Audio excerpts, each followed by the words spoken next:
ඔයා මාව හිනැස්සුවා. ඔයා මාව ඇඬෙව්වා. ඔයා මාව පිස්සු වැට්ටුවා. ඔයා මාව හොරෙක් කරා. ඔයා මාව අපරාධකාරයෙක් කරා. ඔයා මාව හොඳ මිනිහෙක් කළා. ඔන්න ඔය විදිහේ අදහස් යම් කෙනෙක් යම් කිසි තත්ත්වයකට පත් කරා කියන විදිහේ අදහස් ටිකක් ඉංග්‍රීසි වලින් කියන්නේ කොහොමද කියන විදිය තමයි ඔයා මේ වීඩියෝ එකෙන් ප්‍රැක්ටිස් කරන්න යන්නේ.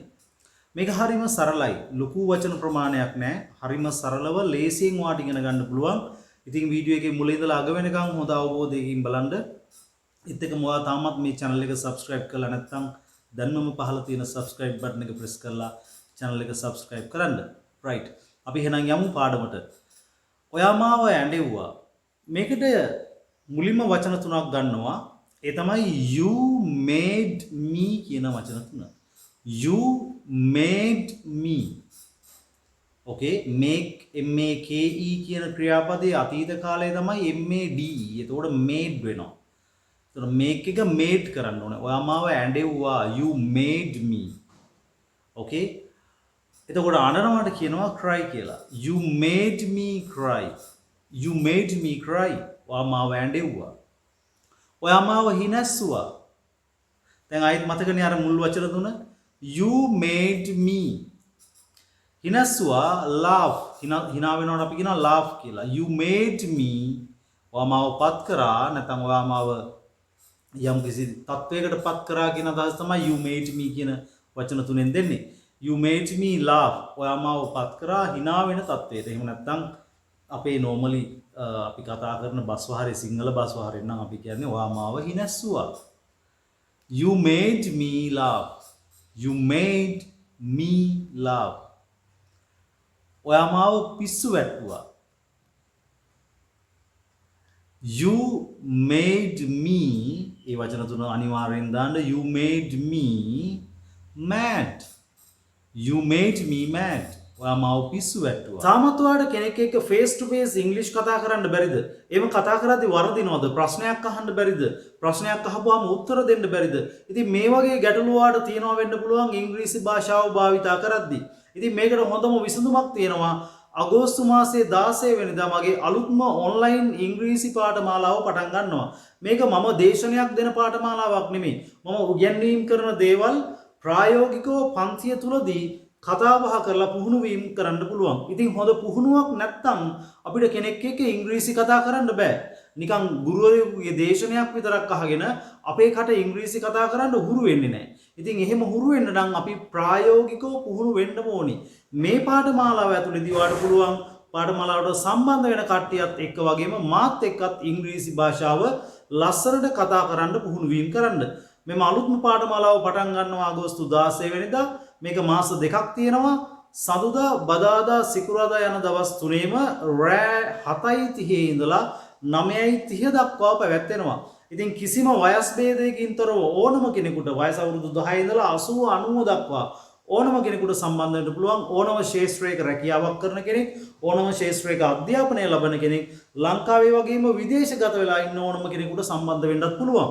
මේ සම්බන්ධයෙන් ඔයාලට වැඩිදුර විස්තර දැනගන්න අවශ්‍ය නම් මේ ස්ක්‍රීන් එකේ තියෙන මගේ WhatsApp නම්බර් එකට ඔයාගේ නම සඳහන් කරලා මට මැසේජ් එකක් එවන්න. ඊට පස්සේ මම ඔයාලට සියලුම විස්තර දෙනවා.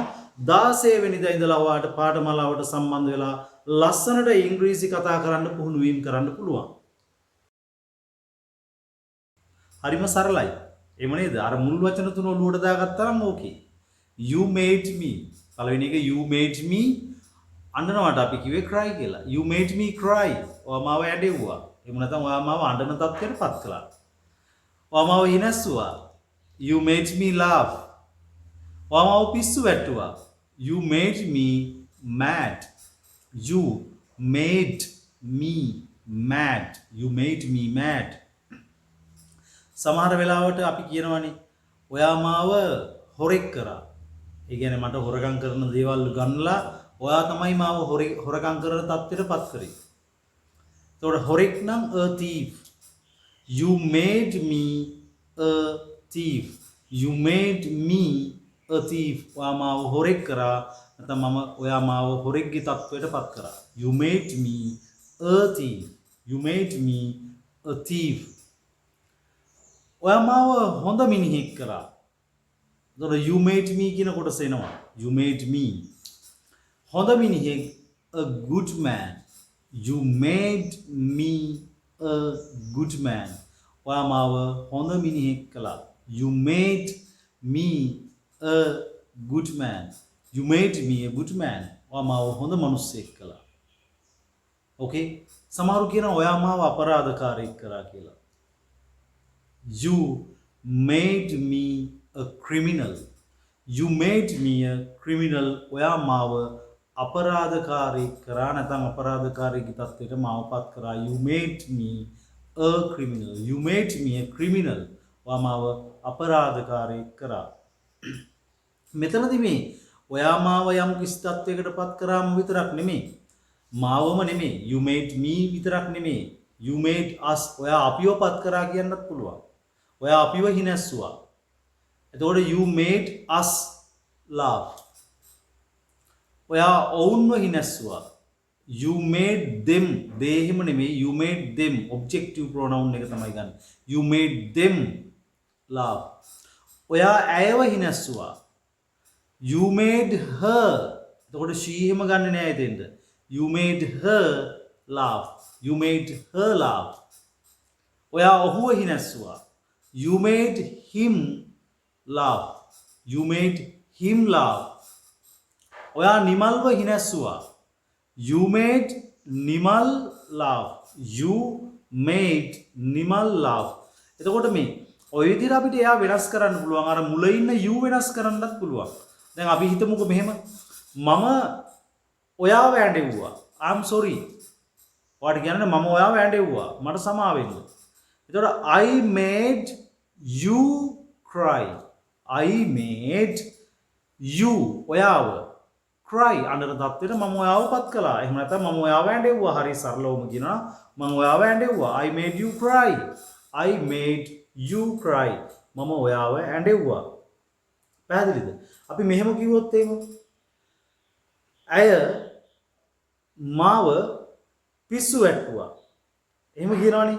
ඇය මාව පිස්සු වැට්ටුවා. එතකොට මුලට එන්නේ වාක්‍ය මුලට ඇය. පැහැදිලිද? She made me mad. ඇය මාව උමතු තත්ත්වයටපත් කළා කියන එක තමයි ඔය කියන්නේ. අපි සාමාන්‍යයෙන් බස් වාරේදී කියන්නේ එයා මාව පිස්සු වැට්ටුවා. She made me mad. She made me mad. අපි කියනවා ඔහු ඔයාව මිනිමරුවෙක් කරා. ඔහු ඔයාව මිනිමරුවෙක් කරා. ඔහු ඔයාව මිනිමරුවෙක් කරා. He made you a murderer. He made you a murderer. ඔහු ඔයාව මිනිමරුවෙක් කරා. He made you a murderer. එතකොට මේක මේ නරක පැත්තටම නෙමෙයි. හොඳ දේවල් කියන්නත් පුළුවන්. දැන් අපි කිව්ව මෙහෙම මගේ දෙමව්පියෝ මාව වෛද්‍යවරයෙක් කරා. ඒ කියන්නේ දෙමව්පියෝ තමයි මට වෛද්‍යවරයෙක් වෙන්න අවශ්‍ය හැම දෙයක්ම ලබා දුන්නේ. පැහැදිලිද? හොඳින් උගන්වලා හොඳ ඉස්කෝලයක් හොයලා දීලා විශ්වවිද්‍යාලයට ගියාට පස්සේ ඒ අධ්‍යාපනය ලබා ගන්න යාලා මුදල් හොයලා දීලා ඒ හැම දෙයක්ම කරේ මගේ දෙමව්පියෝ. එතකොට කෙනෙක්ට මේ විදිහ අදහසක් කියන්න ඕනේ. My parents made me a doctor.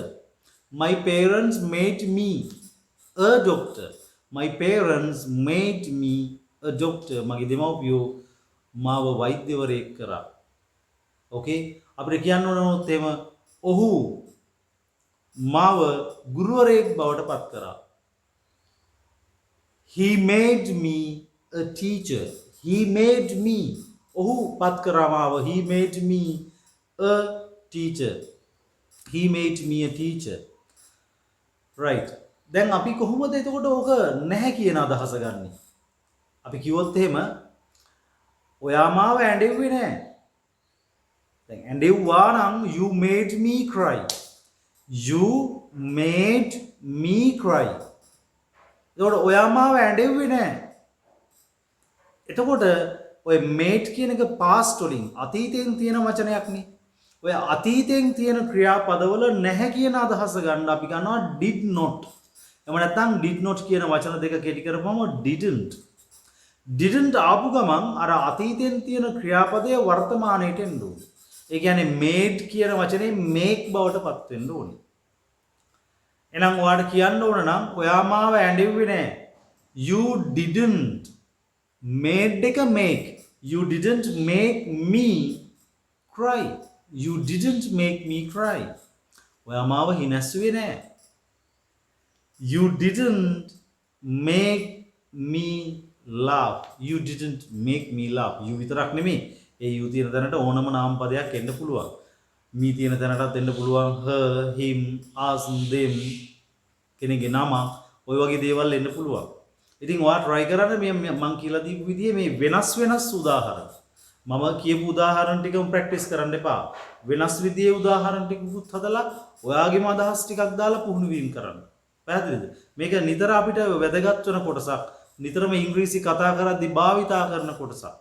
පැහැදිලිද? මේට් කියන වචනේ තමයි අපි පාවිච්චි කරේ. ගොඩක් අය මේව කතා කරන්න දන්නේ නැහැ. එයාලට ටිකක් හිර වෙනවා මේව කතා කරද්දී. ඉංග්‍රීසි කතා කරද්දී එයාලට ගොඩක් කන්ෆියුස් වෙනවා. එක්සයිට් වෙනවා. හරිද? ඒ නිසා මේ හොඳට මේක අවබෝධ කරගෙන පුහුණු වීම කරන්න. අපි තව උදාහරණ ටිකක් සාකච්ඡා කරලා බලමු. right?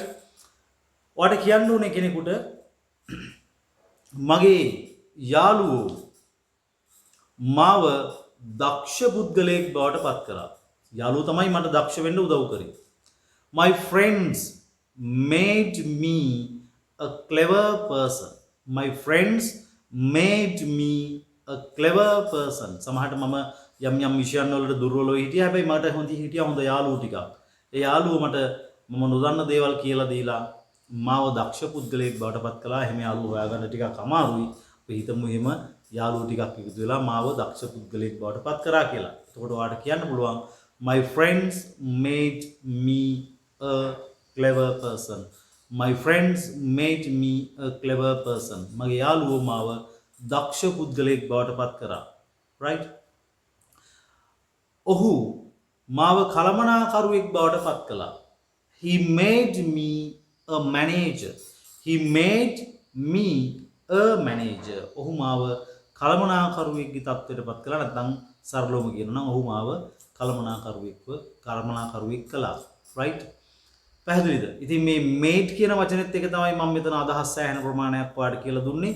ඉතින් මේ අදහස් ටික ඔයා හොඳින් පුහුණු වීම කරන්න. ගැටලුවක් තිබුණොත් මට කෝල් එකක් ගන්න.